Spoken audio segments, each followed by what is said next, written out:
कहानी सोफिया के नेतृत्व में खोजकर्ताओं के एक ग्रुप से शुरू होती है। वे सभी उस समय प्रशांत महासागर में थे। सोफिया एक बड़ी मादा शार्क लिलिथ को ढूंढ रही थी। अचानक उनके सिस्टम को एक अलर्ट मिला कि शार्क उनके पास आ रही है। सोफिया ने तुरंत सभी ड्राइवरों को निर्देश दिया कि वे शार्क को पीछे से घेरने के लिए नीचे गए। फिर कुछ ड्राइवर समुद्र में कूद गए, जिसमें सोफिया के पति क्रिस भी शामिल थे। थोड़ी देर खोजने के बाद उन्हें एक छोटी सी मरी हुई व्हेल मिली, लेकिन किसी को समझ नहीं आया कि मछली कैसे मरी। क्रिस उसके पास गया और देखा कि उसके शरीर पर शार्क के काटने के निशान। तभी अचानक बहुत सारी फीमेल शार्क बाहर आ गईं, और तब पता चला कि वे सब लिलिथ के बच्चे थे। फिर लिलिथ खुद आगे आए और उसे देखकर सब हैरान रह गए, क्योंकि पिछली बार के मुकाबले उसका साइज 2 गुना हो गया था। अभी 2 महीने पहले जब उन्होंने लिलिथ को देखा था तो वह 3 मीटर लंबी थी, लेकिन अब सिर्फ 2 महीने में वह 7 मीटर लंबी हो गई है। सोफिया क्रिस से कहती है, जल्दी से उसके सैंपल इकट्ठा करो ताकि हम इतनी तेजी से बढ़ने का राज जान सकें। क्रिस सैंपल लेने के लिए लिलिथ के पास जाने की हिम्मत करता है, लेकिन लिलिथ ने तुरंत उस पर हमला कर दिया। उसी पल क्रिस और सोफिया का कॉन्टैक्ट टूट गया। सोफिया बहुत परेशान हो गई और अपने पति को ढूंढने के लिए समुद्र में उतर गई। जब वह नीचे गई तो उसने क्रिस का कटा हुआ हाथ देखा, लेकिन वहां किसी ड्राइवर का कोई निशान नहीं था। तब उसे एहसास हुआ कि शार्क ने सबको अपना शिकार बना लिया है। फिर भी सोफिया ने हार नहीं मानी। उसने तय किया कि वह शार्क का सैंपल इकट्ठा करेगी, चाहे कुछ भी हो जाए। फिर वह लिलिथ के पास पहुंची और सैंपल लेने की कोशिश की। और दोस्तों, अगर आप सुपर एस गेम खेलकर इनकम करना चाहते हैं तो बेटन गेम आपके लिए है। आज ही कमेंट में मेरा प्रोमो कोड STORY69 इस्तेमाल करके शुरू करें। लेकिन शार्क ने उस पर फिर से हमला कर दिया। खुशकिस्मती से सोफिया एक जाल में फंस गई, लेकिन शार्क ने जाल खींच लिया और उसे समुद्र की गहराई में ले गई। बड़ी मुश्किल से वह जाल से निकल पाया और अपनी जान बचाई। 3 साल बीत गए। हम पेरिस पहुंचे, जहां 2 जवान लड़के सिन नदी में मछली पकड़ रहे थे, लेकिन अचानक उनके जाल में एक बम आ गया।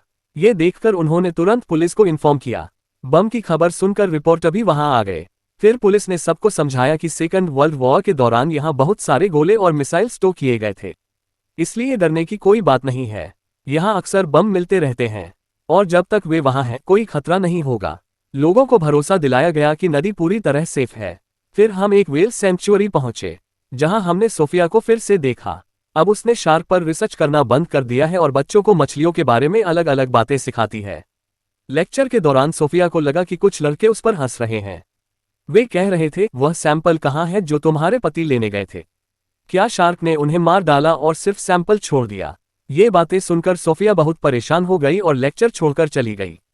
तभी नोरा नाम की एक लड़की उसे रोकती है और कहती है, मैं आपकी सबसे बड़ी फैन हूँ।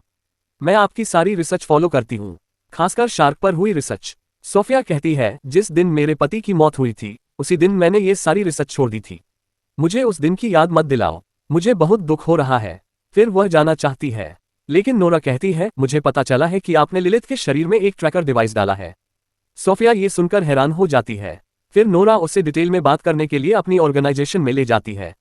तब पता चलता है कि नोरा ने समुद्री जानवरों की रक्षा के लिए एक ऑर्गेनाइजेशन बनाया है।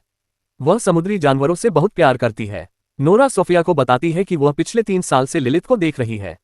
फिर वह कहती है, सोफिया, शायद आपको पता नहीं होगा कि लिलिथ अब सिन नदी में है।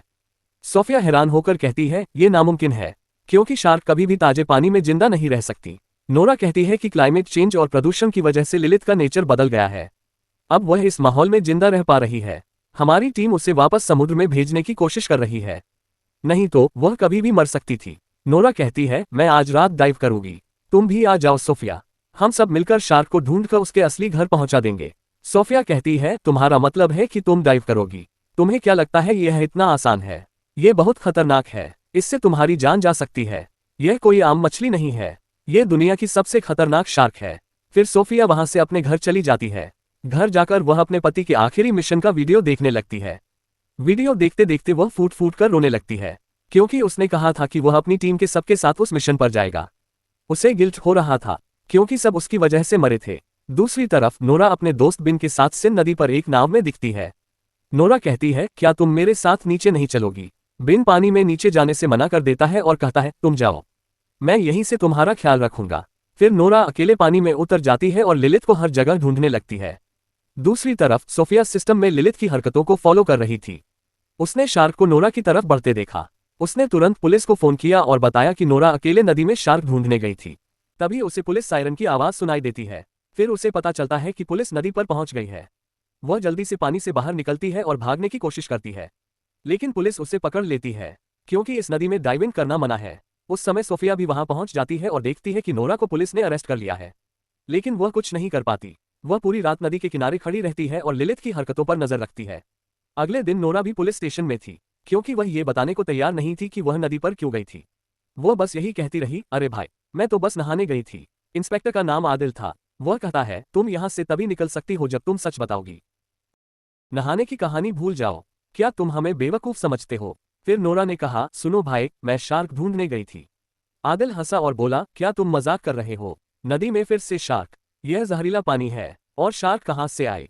क्या तुम मुझे बेवकूफ समझते हो? नोरा ने कहा, मेरा यकीन करो, मैं सच में पानी में शार्क ढूंढने गई थी। लेकिन ऑफिसर बिल्कुल भी यकीन नहीं करना चाहता था। दूसरी तरफ सोफिया अभी भी उसी जगह पर थी जहां वह पिछली रात थी। वह शार्क की हरकतों को देख रही थी और बहुत डरी हुई और बेचैन थी। ऐसा इसलिए था क्योंकि शार्क उसके बहुत करीब थी। तभी उससे पुलिस स्टेशन से कॉल आया और ऑफिस बुलाया गया। जब वह वहां पहुंची तो उससे पता चला कि उसे नोरा के कहने पर बुलाया गया था ताकि वह साबित कर सके कि नदी में सच में शार्क है। उस समय नदी किनारे एक बॉडी मिली थी। बॉडी की हालत देखकर सोफिया डर गई, क्योंकि बॉडी का सिर्फ आधा हिस्सा ही गायब था। ऐसा लग रहा था कि किसी बहुत बड़े जानवर ने उसे काट लिया है। सोफिया कहती है, यह जरूर किसी शार्क का काम होगा। फिर वह पुलिस स्टेशन जाती है और एक महिला इन्वेस्टिगेटर को लिलिस के बारे में वह सब कुछ बताती है जो वह जानती है। वह ये भी कहती है, ये शार्क बहुत खतरनाक है। ये वैसा नहीं है जैसा आप सोच रहे हैं। इसका साइज बहुत तेजी से बढ़ रहा है। हमें एक स्पेशलिस्ट टीम की जरूरत है ताकि हम शार्क को सुरक्षित रूप से उसके असली समुद्र में वापस भेज सकें। नहीं तो अगर यह नदी में रही तो कभी भी मर सकती है। लेकिन दूसरी तरफ नोरा को लगता है कि सोफिया और ऑफिसर शार्क को मारना चाहते हैं, इसलिए वह शार्क को बचाने निकल पड़ती है। इस बीच ऑफिसर सोफिया और आदिल को शार्क को सुरक्षित रूप से समुद्र में वापस भेजने का ऑर्डर देते हैं। फिर सोफिया शार्क को पकड़ने के लिए डाइवर्स की एक टीम को सीन नदी में ले जाती है। दूसरी तरफ नोरा भी चुपके से उनका पीछा कर रही है और दूर से शार्क की हरकतों को देख रही है। सोफिया और उसकी टीम लिलिस की लोकेशन का पता लगाने के लिए एक ट्रैकर का इस्तेमाल करती है। डाइवर्स जल्दी से अपने सूट पहनते हैं और नदी में उतर जाते हैं। नोरा को लगता है कि वे लिलिस को मार देंगे, इसलिए वह तुरंत अपने दोस्त बीन को फोन करता है और उसे ट्रैकर सिस्टम हैक करने के लिए कहता है ताकि डाइवर्स शार्क की लोकेशन न ढूंढ पाए। बीन मान जाता है और सिस्टम बंद कर देता है। इस बीच डाइवर्स पानी के अंदर लिलिस को ढूंढते रहते हैं और धीरे धीरे उसके बहुत करीब पहुंच जाते हैं। उन्हें उसकी मौजूदगी महसूस होने लगती है। तभी ट्रैकर अचानक बंद हो जाता है। नतीजतन वे अब शार्क की लोकेशन नहीं ढूंढ पाते। सब लोग जल्दी से ऊपर आ जाते हैं। शार्क के उन्हें मारने से पहले आदिल हैरान होता है कि ट्रैकर अचानक बंद कैसे हो गया।